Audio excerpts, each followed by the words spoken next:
Welcome, YouTubers. EC Trail Hiker here today.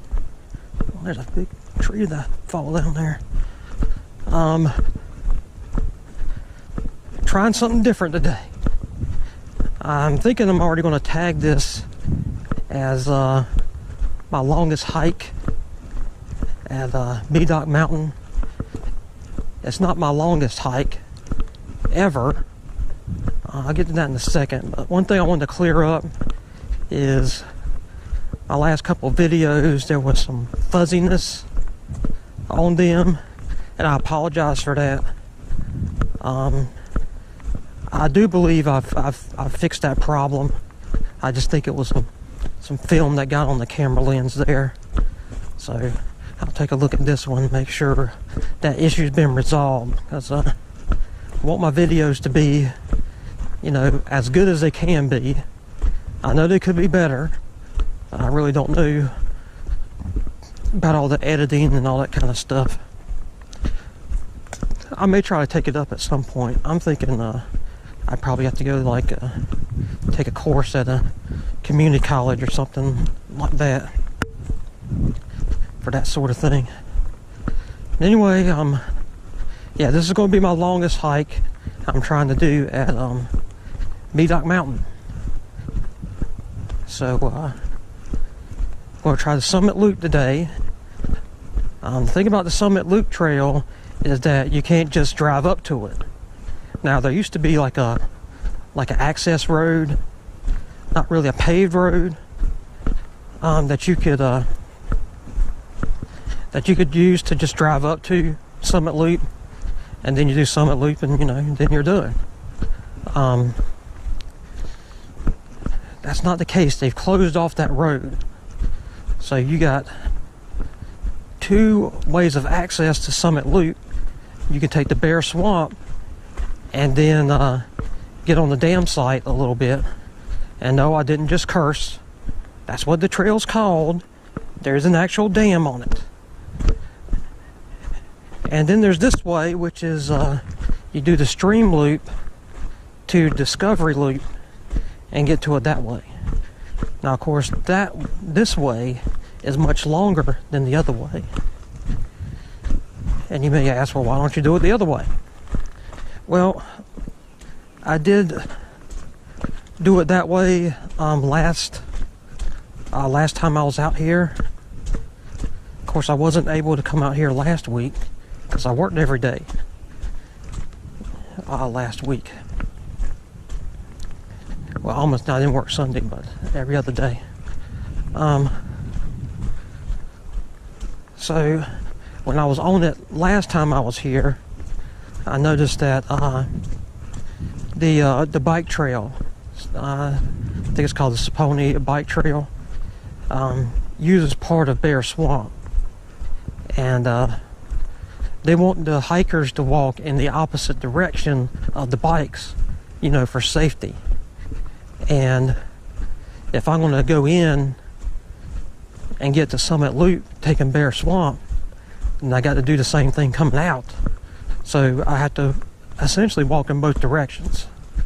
And, I just felt this would be a better way. I mean, none of the bike trails are on these trails that I'm using today. So I just feel like that's a safer way. And plus, I want to see if I got what it takes to do the long hike. I've been wanting to do this hike for a while. Particularly last year when I was doing Summit Loop a lot, I was thinking, I could also go down and, do Stream Loop to Discovery Loop and do Summit Loop that way, and there would be more distance in it. So we're going to give it a try today. Also, something I'm doing different this time is when you get to Summit Loop, you've got two ways to start the trail there. One is you can just go straight along Fishing Creek and then kind of slowly go up and then come straight down at the end. what I've always done in the past is I'll take that steep ascent, you know, that really steep ascent up. And I mean, it goes all the way up to the summit. So within minutes, you'll be at the summit of Medoc Mountain, which really, like I said, it's not all that great. I mean, it's not really a mountain. Okay, there goes the wind. Oh, I apologize. I put the thing in front of it. I noticed some wind this morning, but I was thinking, you know, I'll be deep in the woods, so maybe the wind won't be that bad. And I had my windsock with me. I didn't bring it. I don't think you're missing much. I mean, this is mostly a visual video. I mean, it's just going to be me rambling about stuff. So, it's not that big of a deal. The really drawback about using the windsock is that it's harder to keep tabs on how the battery is going. Which is actually a reason that I should have put it on. Because I'm just going to kind of let this thing run out. There's no way. I mean, it'd be great if I could finish all these trails in time to, you know, keep it all on one battery, but I don't think that's going to happen. But yeah, you got that steep ascent, and I always took that steep ascent first on a summit loop. It's very tiring though. It's very harsh. That's the hardest part of the trail.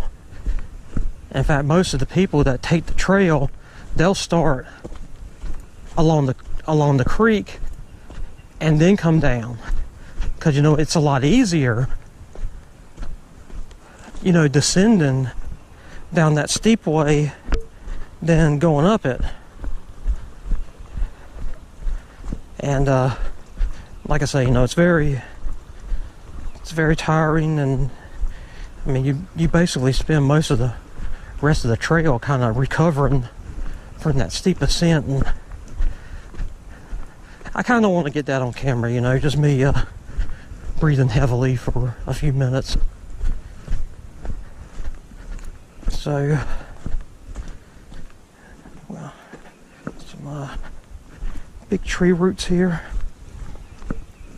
So that's going to be my route today. And I've done stream loop a lot in the past, and we're coming up to the spot where we start taking this discovery loop. And I believe I've only done that one. Yeah, I've done that once before. I did stream loop and then did discovery loop. And I kind of moved on from there. So, might see some sights I haven't seen in a while. At that time I took discovery loop, this trail right here is when I found out about Summit Loop, which is the hardest trail out here. Because I mean, you're going to go the highest out here. I mean, I believe the second hardest would be Bluff Loop, and you know, just kind of a bluff nearby the mountain.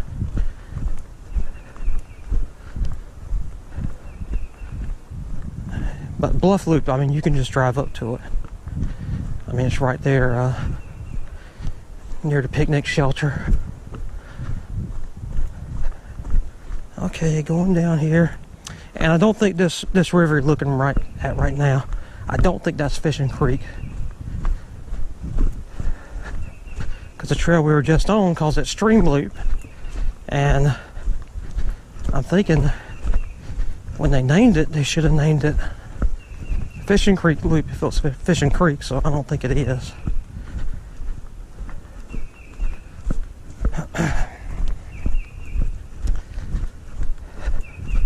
Okay, let me continue my rambling here.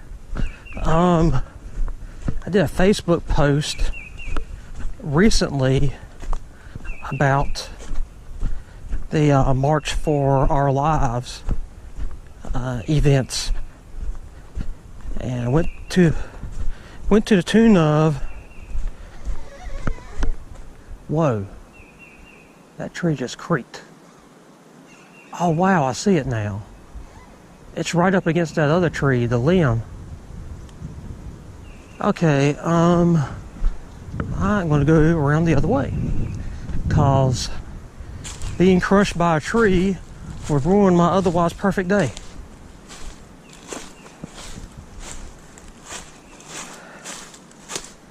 And hats off to that limb that's able to keep that tree up. Because those creaks, they mean something. You know, trees don't normally creak. But when they do, something's going on.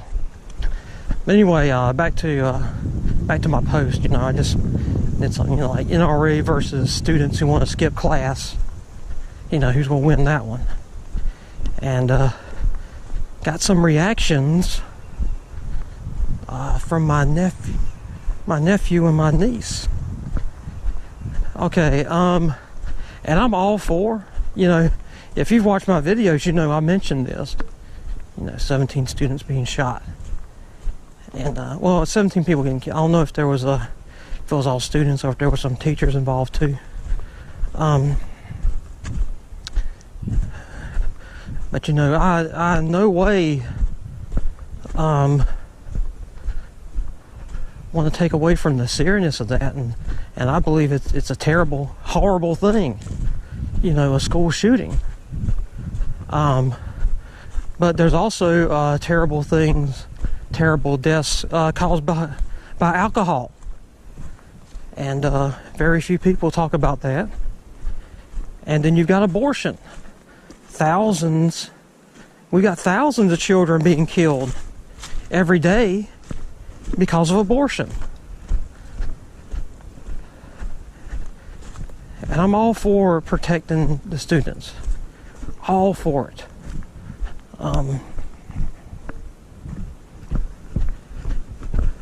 That should be paramount. And but they wanted to drag the NRA into it, which is the NRA didn't shoot anybody.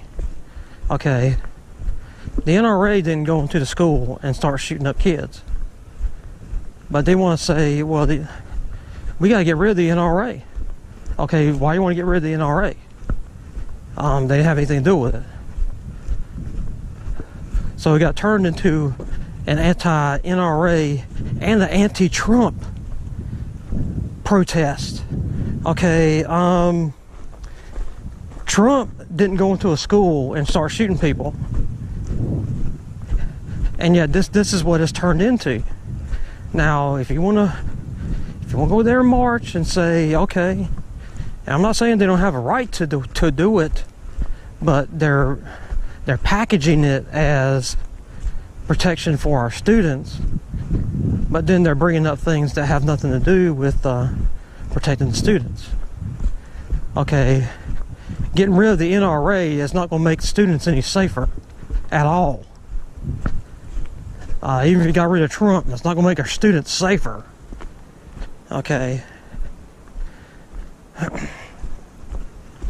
Personally, I believe we should have armed security in our schools. We should allow teachers, if they want to be able to conceal carry on schools. I mean, think about it. You know, if you had a few armed teachers in that school, the massacre that would have happened wouldn't have happened. Because if you've read the reports, the police stayed outside. They didn't go inside, even though they heard shots and they knew people were getting shot inside. And that march was a blessing to that sheriff. I think Sheriff Israel. That march was a blessing to him, because the focus is off of him now and how he failed, you know, and his officers failed to go in when they knew people were in there being shot. Now, an armed teacher could have come up. That would be the end of it. So I'm all for protecting the students. But like I say, I mean, when you say let's get rid of the NRA, let's get rid of guns,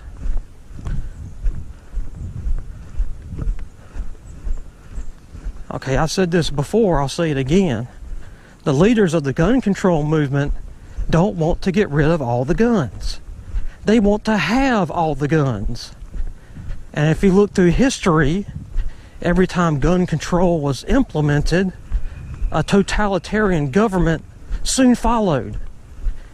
Hitler had gun control. Stalin had gun control. Pol Pot, gun control. Ho Chi Minh, gun control. Give me one communist nation in history or presently that allows their citizens to carry guns. Or do they have gun control? They have gun control because that gives them the right to do whatever they want to do. You know, if they want to implement some new policy and they fear some kind of violent reaction from the people, they have all the guns, so they can pretty much do whatever they want. Okay, and I do believe that the liberals, which are all for gun control, want to do this because their stupid policies for controlling the people have no chance of going legislatively. Particularly now, you know, we got social media, and you know, things get out and things get, you know, and then people start calling their congressmen, and the congressmen's their job, well, their job's supposed to be to represent the people, but really a congressman's job is to get reelected. So they're fearing not being able to be reelected, so these things get voted down. I mean, Obamacare just barely passed, and even that was just a disaster. But if they take the guns away, and they have all the guns, and they want to do Obamacare, nobody's going to stop them. And whatever violent protests they're going to be will quickly be overcome. Or should I just say protests? Not really violent protests. Any kind of protest that would come from it, excuse me, I'm bleeding my nose here. Rather cold today. But any kind of protest that would come from it could be quickly quelled by them having the guns.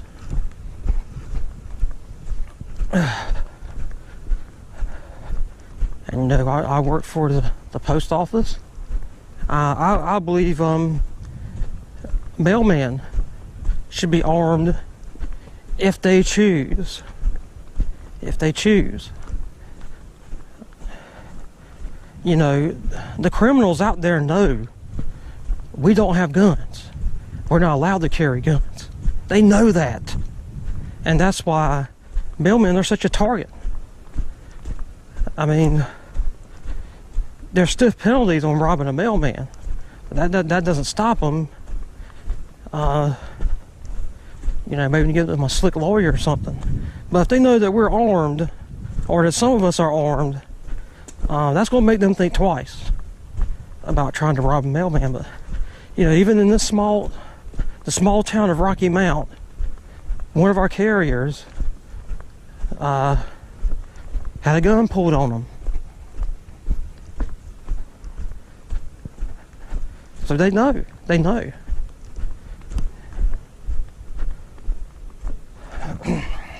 So that's my 2 cents on gun control. I mean, you know, they're welcome to go out and protest to their heart's content. That's their First Amendment right, but there's also a Second Amendment right for responsible gun ownership. Okay, and if you take all the responsible, legal gun owners out there and find out how many of them have engaged in school shootings or just going out and shooting innocent people, you'll find that number very, very low. You want to know why we have school shootings? Because they took God out of school. And they said, 10 Commandments, we don't want that anymore. We don't want Pledge of Allegiance. And one of the saddest parts in the Gospels is after Jesus healed the man at Gadarenes, the demoniac, it's believed that he's cast 6,000 demons out of that man.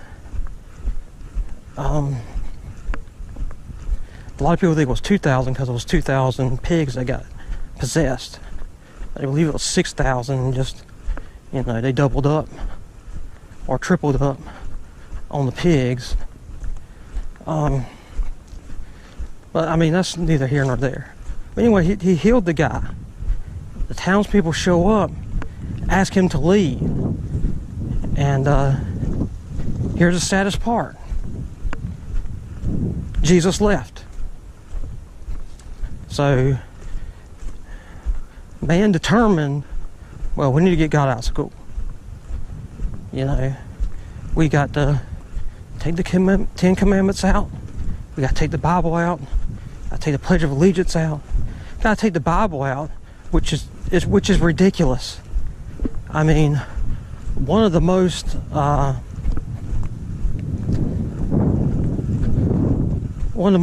biggest influences on the English language is the King James Bible. And they don't even want to talk about it. Our history has great revivals in it, like the Great Awakening. Never even talked about.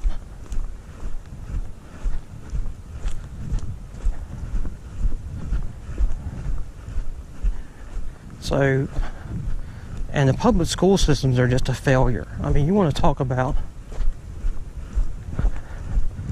you take God out and then you let the liberals take over the education system. I mean, look what's happened. I come across people, kids on my route. They can't even read. They can't read. They're like 9, 10, 11 years old. They can't read.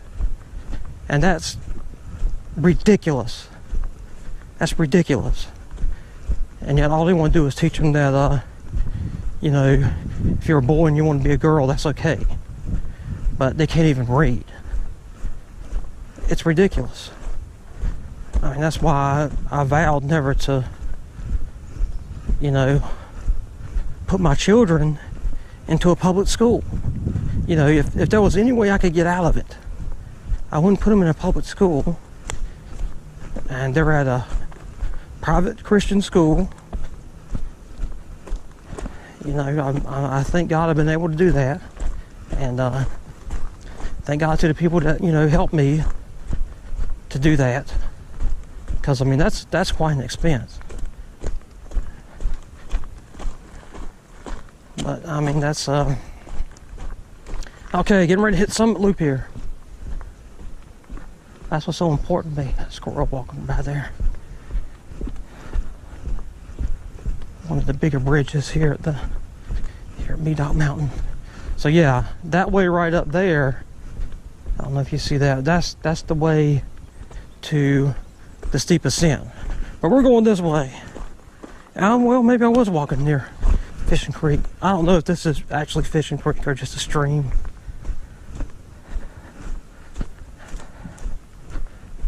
Bluff Loop, you get to see Fishing Creek. But yeah, you just walk along here, and then you kind of go up from here. I've never taken it this way before. I always go the other way. So this will be something a little new for me. But here we are at Summit Loop. I made it. I don't know if the camera will get this, but when I go back, I'll be taking the other side of Discovery Loop, and then the other side, and then the rest of Stream Loop. Take it back to my car.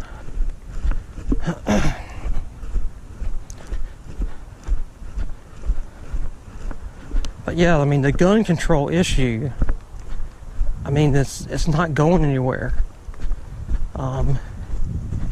There's always going to be people calling for gun control. mean, that's what the totalitarian governments want. They want to control the money, and they got it. They got it. We got the Federal Reserve today. You know, very, very early, it was vetoed. I think that was President Adams that vetoed it, but then it got passed later. And now, you know, we're held hostage by the Federal Reserve. So they got the money, and they were on their way to getting the health care. They want health care too. They want to be able to control who gets what kind of care.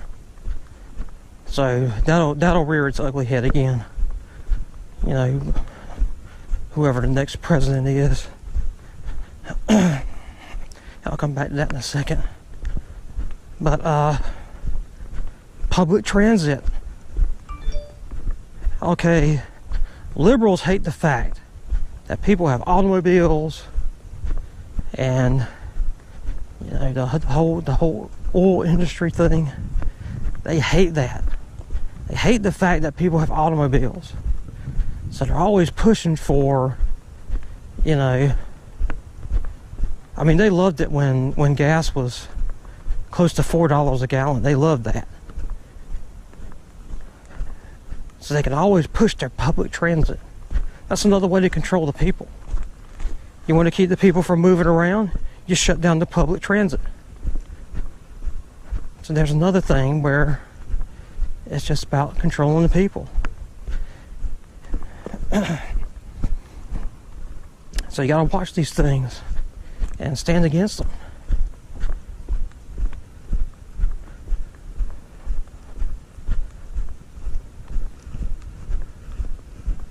Okay, well, back to who I think about the whole next president thing.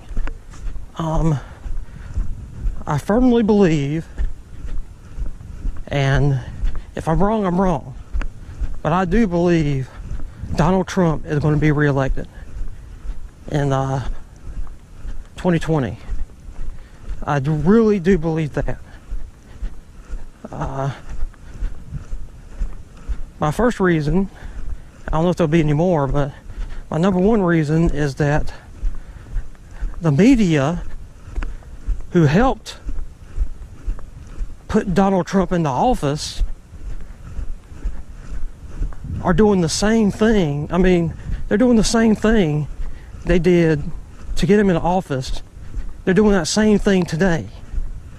It's just attack, fake news, and they do this fake news, and then it's found out later they were wrong. So they look bad. It makes Trump look good. So they're going to keep on with this fake news, and that's Donald Trump's road to re-election right there. I mean, if they'd actually thought for a minute, another tree creaking. If they'd actually thought for a minute, hey, what we did got Donald Trump elected, maybe we should do something else. That never even occurred to them. So, attack, fake news. And, you know, we'll get 8 years of Donald Trump. Maybe even 8 years of Mike Pence. You never know, because they rail on him from time to time.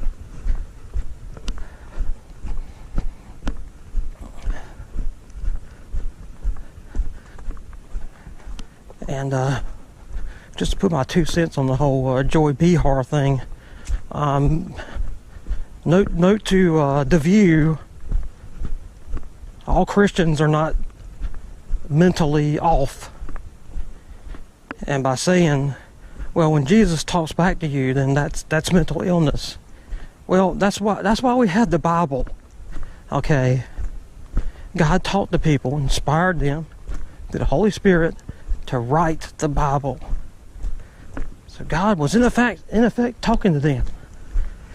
So shame on you for making such a what is it? Phobic statement, Christianophobe. You know, we got the word in Islamophobic. If you say something against Islam, well, you know, I guess it makes her a Christianiophobe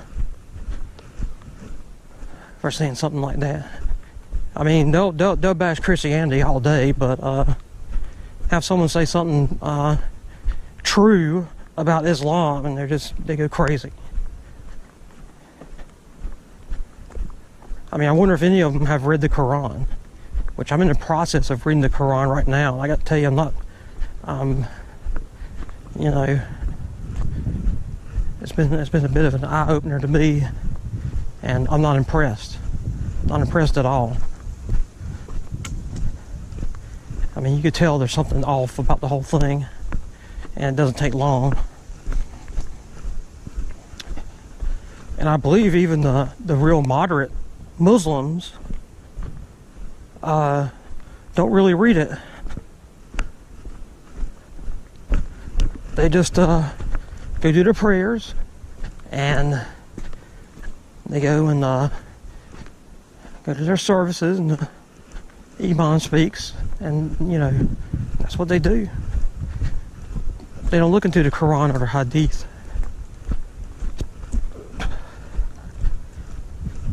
And they say, well, you know, you're reading the Quran and you find these things, but you know, it's got a totally different meaning in Arabic. You know, the Quran should be read in Arabic, and if you knew Arabic and you read it in Arabic, you would come to different conclusions.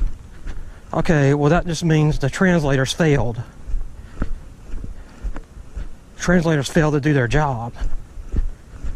Okay, the whole point of a translator is that you take that language, you put it into a different language, and you make them as close to meaning as you can.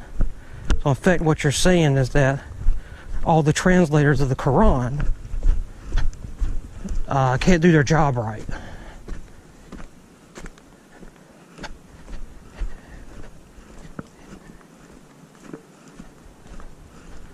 Okay, well, continuing down the Summit Loop here, just still along the stream here. Blow my nose again.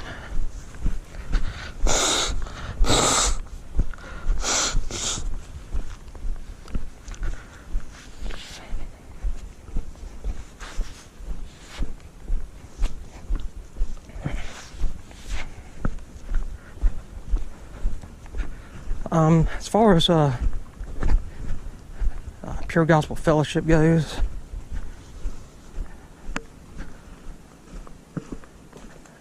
a building fund has been started, but don't go out and buy your plane tickets just yet, or get your GPS ready, because I kind of want, if there is going to be a building, and where I'm going to rent or buy, I just don't know right now.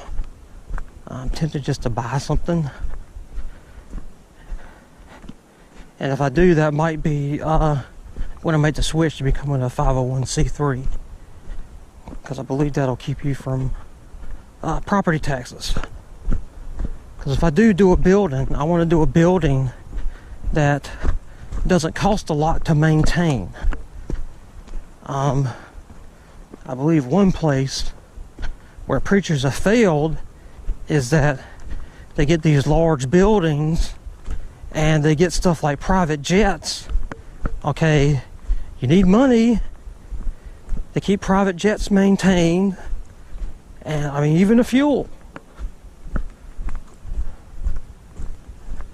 I heard a story where one of these preachers with a private jet flew out to England to do a conference, and he demanded that the leaders of the conference pay for his fuel in his private jet. Okay, I heard they bought him a one-way ticket back to the States, and I bravo to them for doing that. But that's not the kind of burden I want to put on people. You know, I want to run a church that preaches the Bible, and I believe some preachers get caught in this trap. They may start out all for the Bible, but then they get these large buildings, and you know, they got to maintain them. So here comes the prosperity teachings, and here comes, you know, not calling out sin. Because when you got large bills, when you get the large bills, you have to have members. And I think that's one thing that happened at my old church, is that the focus went to members and not to souls. Because sin wasn't being called out. Things were letting, you know, they were letting things happen that should have never happened. You don't let a woman dressed in immodest clothing on that stage in front of people, worship team, or you know, doing the spoken word thing, or drama, or anything. You don't let the leaders of the church or people, you know, on the teams wear that kind of clothing. You have a dress code. Now, I don't believe you should have a dress code for people coming into the church. You know, we need to have an open door to let people in, and not turn them away at the door and say, no, you can't come in. But I believe there's a responsibility of actual members of the church, you know, especially members of certain teams, you know, need to have some kind of dress code. You don't do stuff like that. I mean, I made an analogy, or like a, well, I guess you could call it an analogy, for,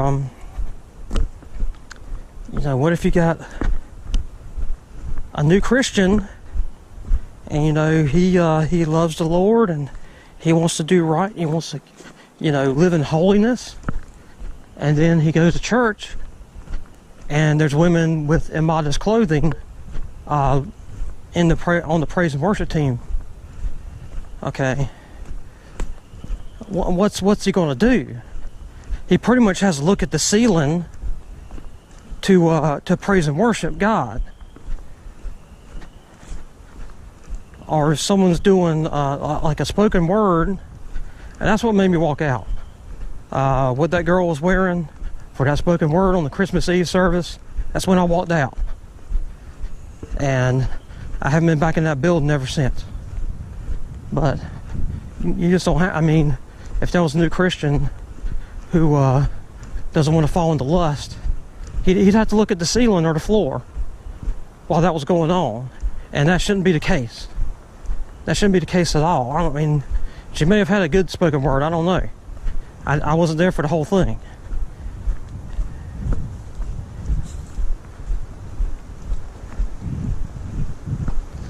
Just going to keep quiet a minute while this wind comes by. I might mess with the microphones.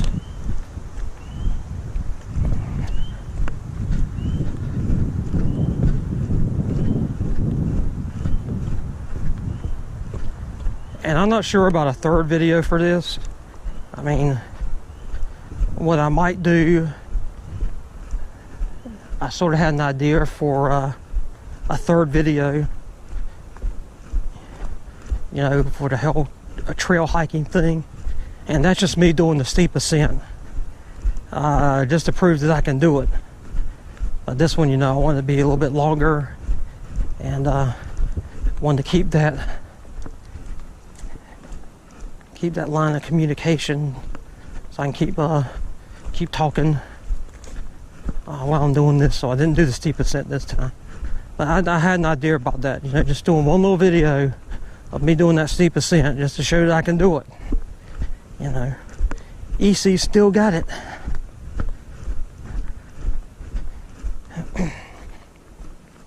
And actually, I don't know if I can do all of the, because after you do the steep ascent, you go down kind of an access road for a while before you go back onto the trail. And that's not one of my favorite spots of the park, you know. So doing it this way is good, you know, just to have you know, see all these sights. And I think it's a wonderful thing to go out and enjoy God's creation. I mean, it's beautiful out here. And I love the fact that these trails aren't paved. I mean, you know, they got steps every now and then. Here's some steps right here. You got steps and maybe a bench every now and then.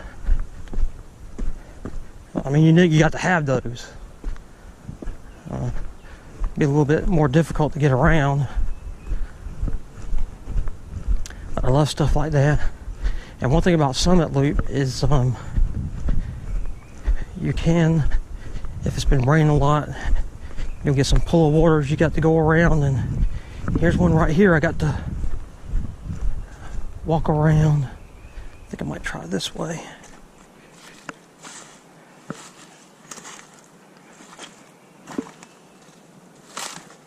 One of the keys to getting over these puddles without having your foot sink about a foot or more is to look for vegetation.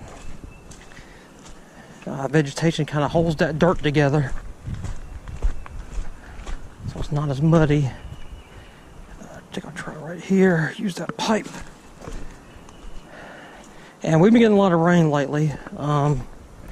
Like I say, 4 nor'easters in 3 weeks. And tell me that's not judgment from God. Whoa!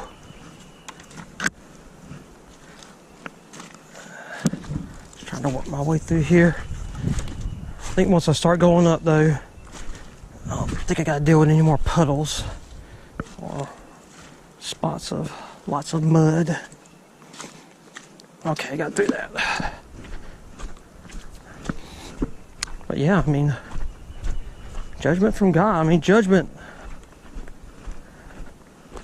If you don't believe that God's going to judge this earth, read Revelation. Read Revelation. God's going to judge this earth. Particularly our country, when we say it's right for a man and a man and a woman to marry. And believe me, there's other stuff that's going to be happening from that.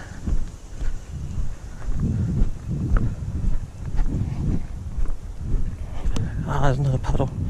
You know, this year there was a film up for Academy Award about a man having an affair with a teenager. Both men. I believe the Oscar host, Jimmy Kimmel, actually made jokes about it. Saying that the boy who played the teenager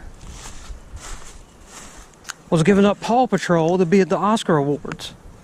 How do you think about that? Just being flippant about that sort of thing.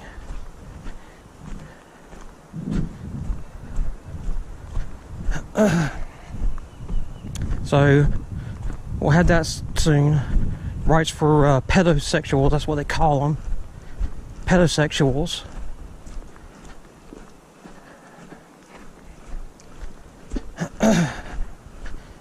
And, you know, the whole transgender thing. And bravo to Donald Trump for not allowing the whole transgender thing in the military. Bravo. Bravo. Because God's not going to bless you when you advocate sin. Okay? God made them male and female.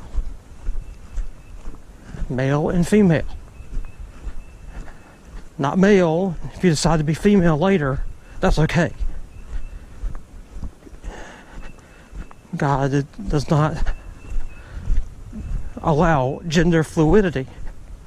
In fact, in the Old Covenant, if a man wore a woman's clothes, You know, that was a death penalty. It says his blood will be on his own head. Now, of course, we don't, you know, we're not to stone people for that now.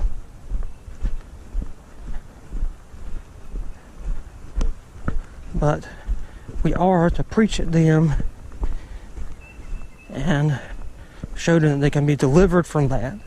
Tell them that it's sin, and Jesus can deliver them from that.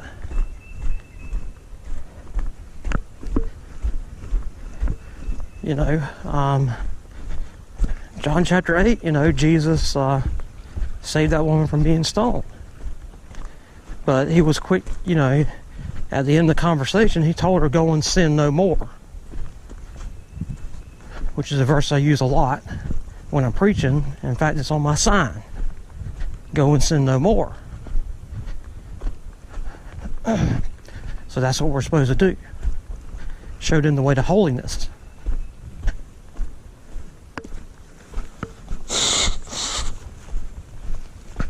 Blood my nose again.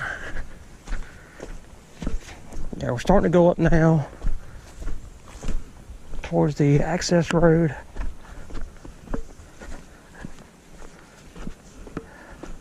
You're on Summit Loop. Yeah, if you really want a challenge, this is the trail for you.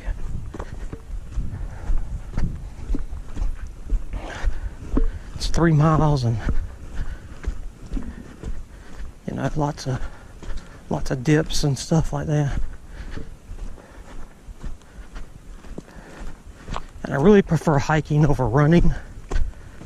Running, you're basically working one set of muscles, but if you're hiking and you're going up and down, that works the different muscles.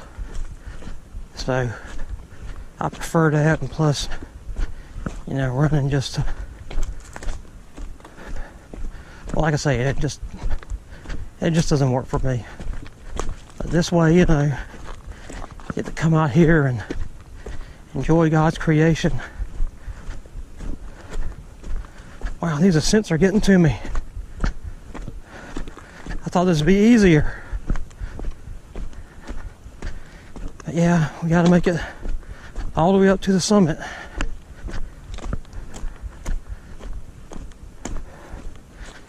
And actually, what I'm going through right now, I believe it's part of the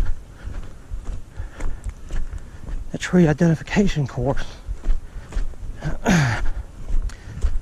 All right, I'm still going up, and it's getting a little difficult to talk. I'm breathing kind of heavy here, so I'm just gonna take a break from filming for a while, but I'll be back soon. Okay, through technology, I'm back, even though a lot of minutes went through there while I was going through those ascents and valleys. And the wind. I really wasn't counting on this wind. But anyway, I want to get a shot of this real quick. About to come out onto the access road, which is part of the Summit Loop Trail. Okay. And oh, I just passed. It looks like a grave site. I want to get a shot of that real quick. Kind of some graves, I think. Yeah. All last name Benson. I don't know, maybe they used to own this land and gave it, you know, gave it to the state park. But yeah, this is the access road, and probably my least favorite part of the trail. You know, with this being on this access road, I mean, it seems to be like a reminder of civilization, and you know, it just takes away from what I like about the trails, which is, you know, being at one with nature. You know, I like that feeling, and when you get these reminders of civilization, I don't really like it too much. I agree they should have an access road. You know, the park rangers need to get around, you know, to do what they do. You know, if a tree falls and blocks a trail, you know, they got to go in there and get it out. And one time I saw a park ranger, you know, using a leaf blower to, you know, get some leaves. I think they're all some steps, which, you know, particularly wet leaves can be a problem on the steps. I mean, these are steps without a rail, so, you know, I sort of agree with that.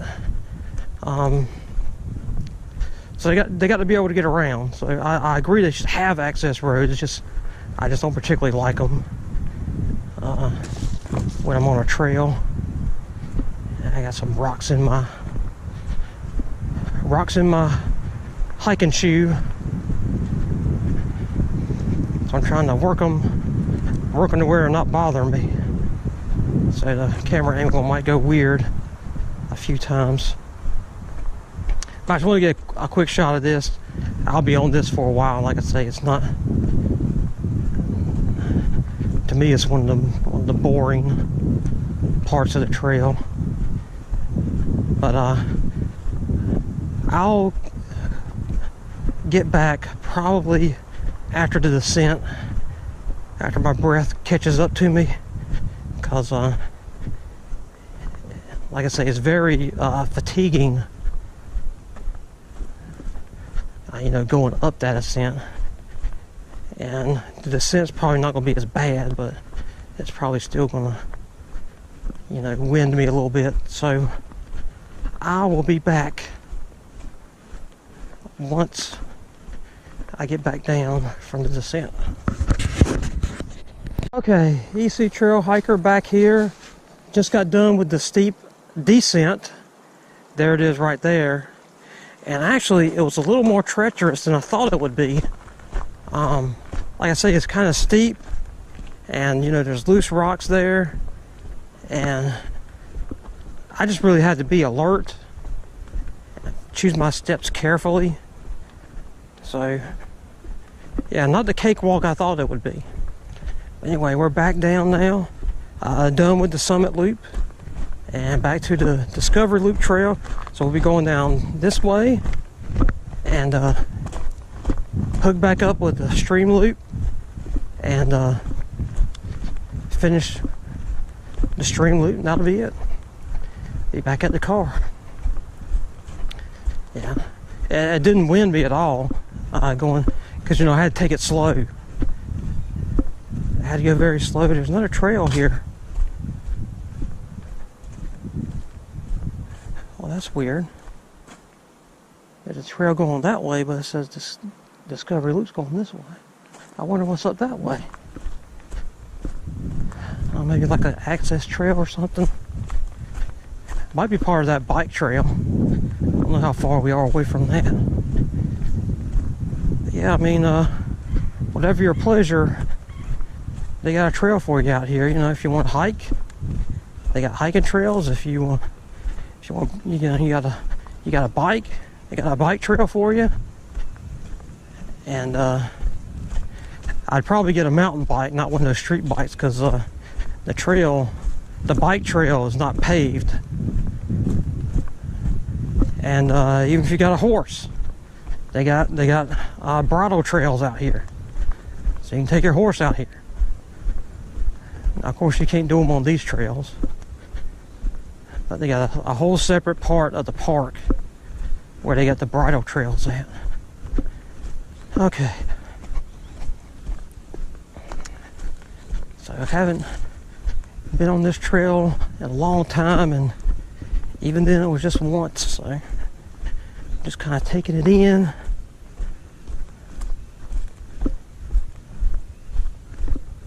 Well, there's another part.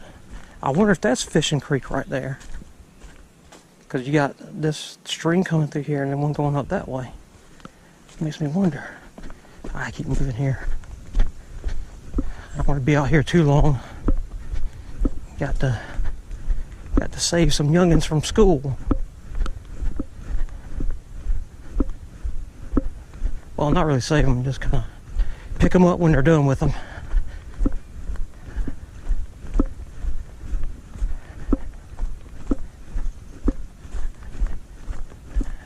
But yeah, I mean, I think exercise is important, you know. I mean, I don't think you can exercise to the point where you can just eat whatever you want. I believe that diet's important as well, but I think exercise is a key component as well. In fact, I heard about a report where they said that smokers who exercise regularly are healthier than non-smokers who don't exercise. So, I'm you know, not advocating smoking at all. Smoking is a sin. I mean, you're deliberately poisoning yourself, and your lungs weren't made for tobacco smoke or marijuana smoke. They're made from, I want to get a picture. This doesn't make a good picture. I might do it some other time. I might keep doing this trail because it looks like I'm going to make it. It looks like I'm going to survive, you know, this long hike today. Like I say, this is going to be my longest hike at Medoc, and another muddy puddle. Like I say, we got a lot of rain lately from that last nor'easter that came through here. Okay. But yeah, looks like I'm gonna make it today. But yeah, this is a, you know, this is a good part of trail right here. I mean, this is just beautiful. The way the trail just kind of winds up like this, and trees all around. I might actually get more views on this one than the old one, which I was shocked. I was shocked by the response I got to the first video. And like I say, it's just kind of an idea God kind of popped into my head to tape doing one of these trails, and you know, I said, well, God, you know, I'll obey you. You know, I'll obey you. You want me to do this, I'll do it. But I just think it's going to be one of those videos that doesn't get a lot of views. But I was wrong. I was wrong. It's surpassed some of the fun days and those kind of ramblings I did when I was on the road last year. Which, shoes are making a funny noise. Okay, big puddle coming up. I'm gonna have to work my way around this one kind of. It's the biggest puddle I've seen today. And there probably normally wouldn't be a puddle here, but with all that rain we got. So I'm gonna try going around this way. The other way looked like there was some thorns there, and I just don't do well with thorns. Okay, well, there's another muddy part. Yeah, this is just where, and there's thorns there too. Oh well. Okay, let me find the best spot here. Try to get through. Okay. This is one of the times that I like that I'm not so tall. Okay, I think I got a way through this. I wasn't expecting that at all. But like I said, I rarely... Oh, there's another puddle right up there. Not as big. I mean, look at that thing. Wow. Let me get another shot of it. Yeah, and then I got this one up here. Okay, I might try to go this way.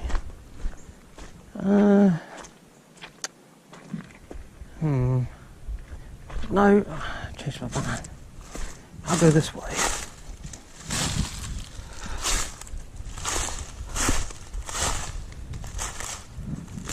Hey, here's a good joke. Here's a good joke I could play.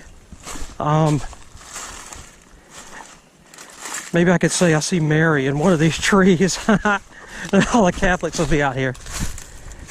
I won't tell them what trail either.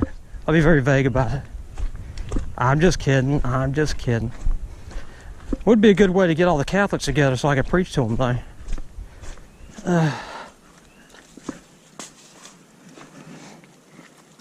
Okay. Don't know how the park would like that, though. Need to blow my nose real quick. So, Discovery Loop is quite muddy. Got to remember that in the future. Good thing I didn't wear my work shoes. Got some hiking boots I got last year for my birthday, actually. That's a good gift.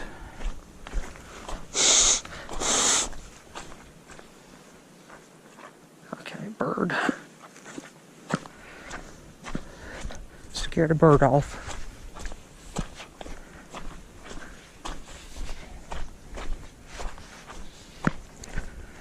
Okay. Continuing onward here at Discovery Loop. I'm really impressed with this trail.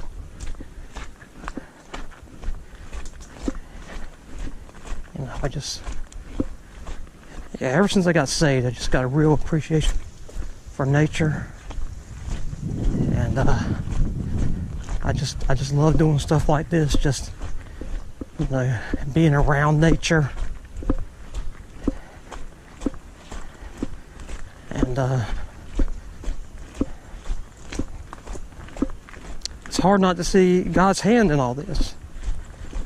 I mean, the more I learn about nature, the more I know that was an intelligent designer behind it.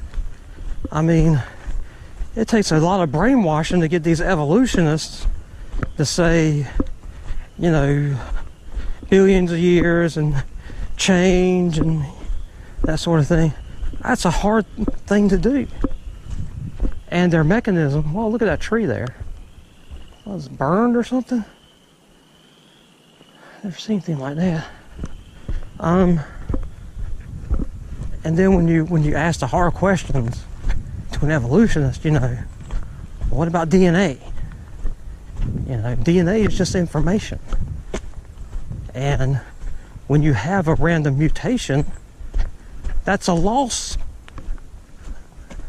of DNA.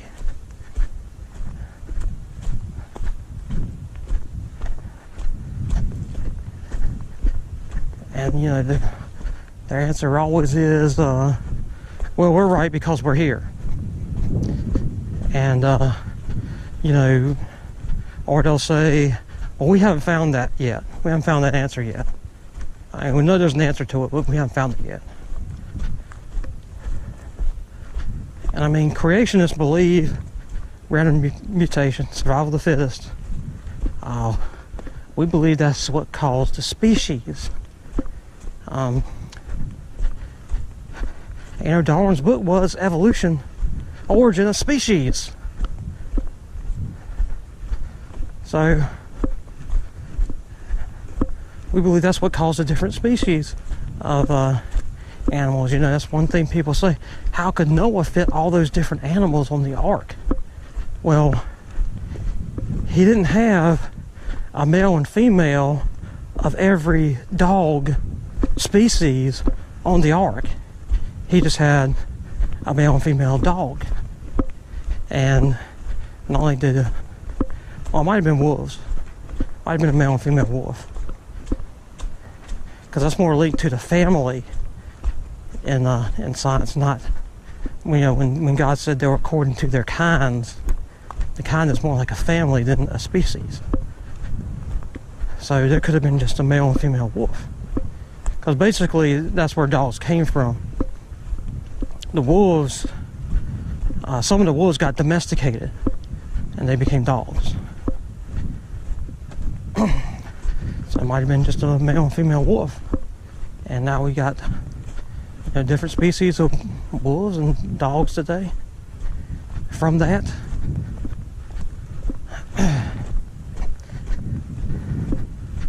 So yeah, you can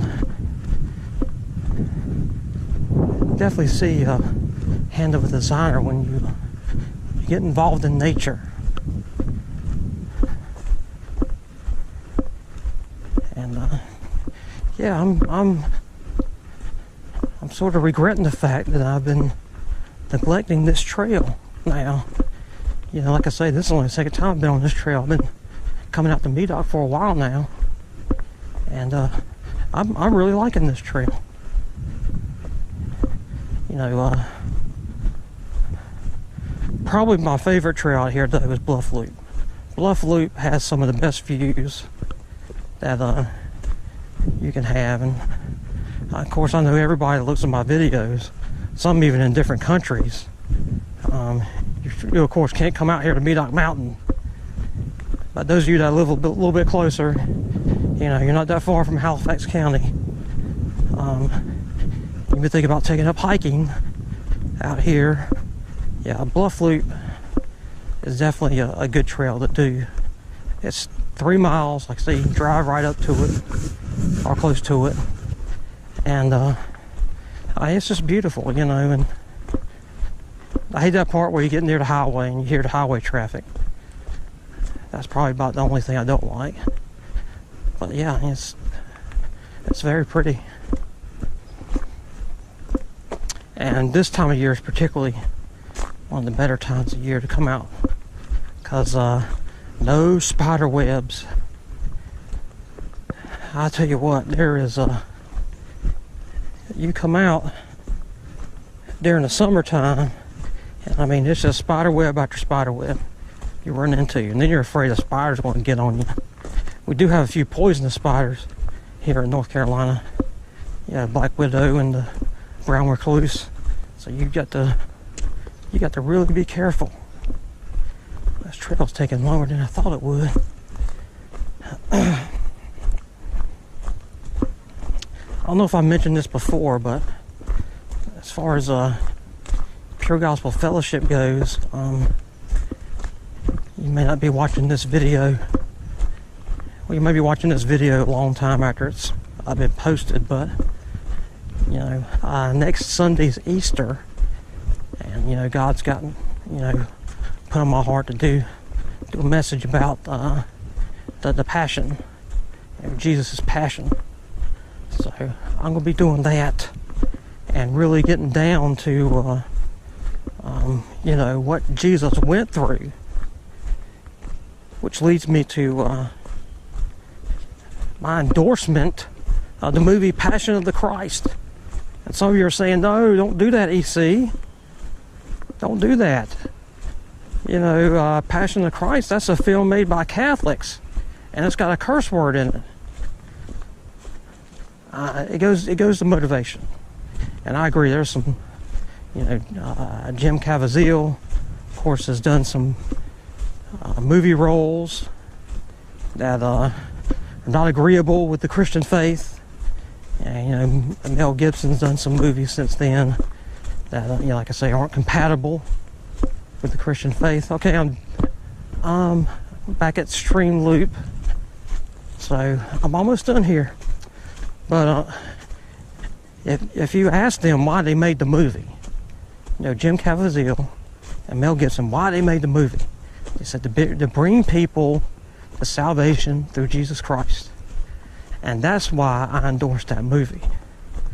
You know, of course, Catholics do, you know, I preach against what Catholics do, you know, when they pray to Mary and bow down to statues, and the way the Catholic leadership hid those pedophile priests when they should have been, you know, turning them over to the authorities and not stuffing them away somewhere.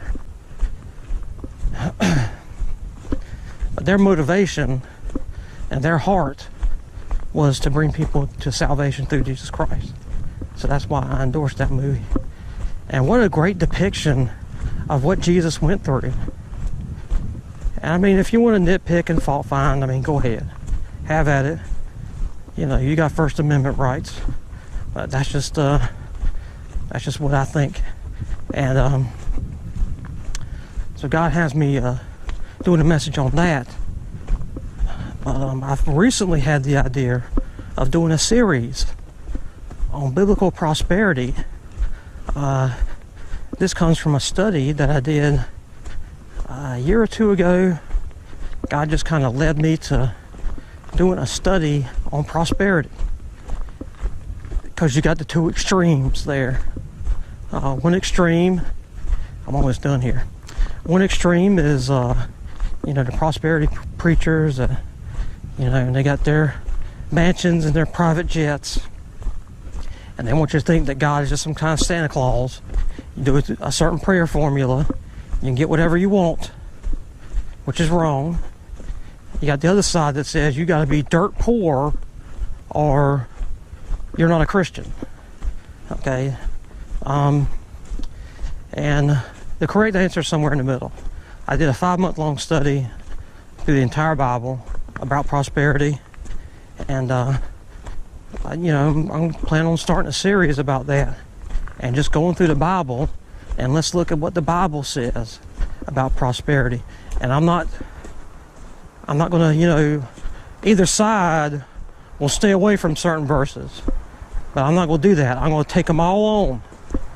You know, either side will use different verses. I think I'm going to keep talking, even though this is like the end of the trail. I'm almost to the car. But either side will take certain verses and stay away from other ones. Okay, I'm not going to do that. I'm going to look at all of them. And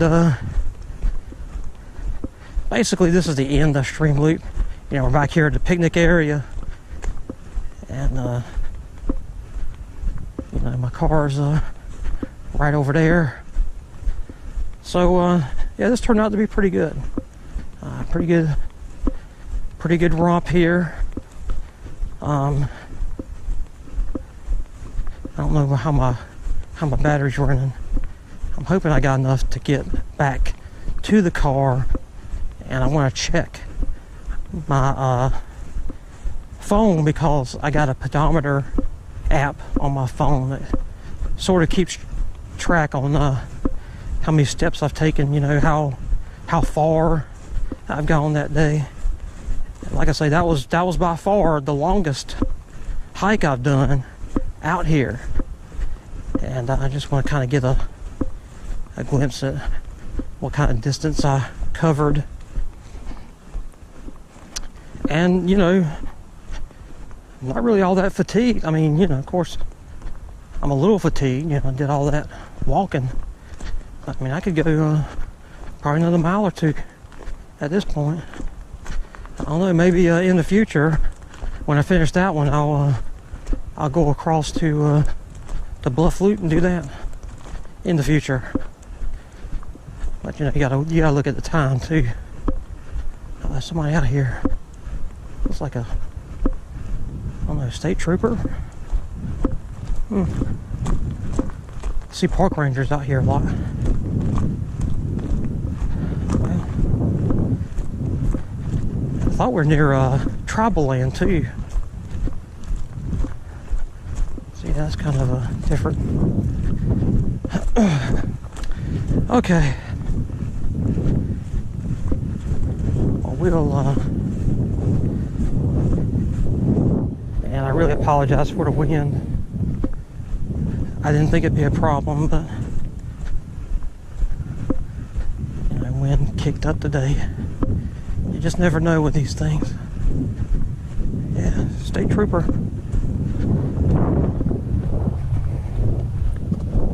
Okay, there is my vehicle. And I'm getting ready to check how far I've gone. So we've done the Stream Loop, the Discovery Loop, and the Summit Loop. And here we are. Made it before noon too. Okay. So let's check this out. Okay, don't care about yesterday. Okay, 4.6 miles today. I was really hoping I'd do over 5. But yeah, that's the longest I've done. 4.6. And that's kind of including, you know, waking up and getting to the car too. Anyway, I'm here now, and it's about time for me to go by the grocery store. Gotta make some soup tonight and pick up some youngins. So this is EC Trail Hiker signing out for now.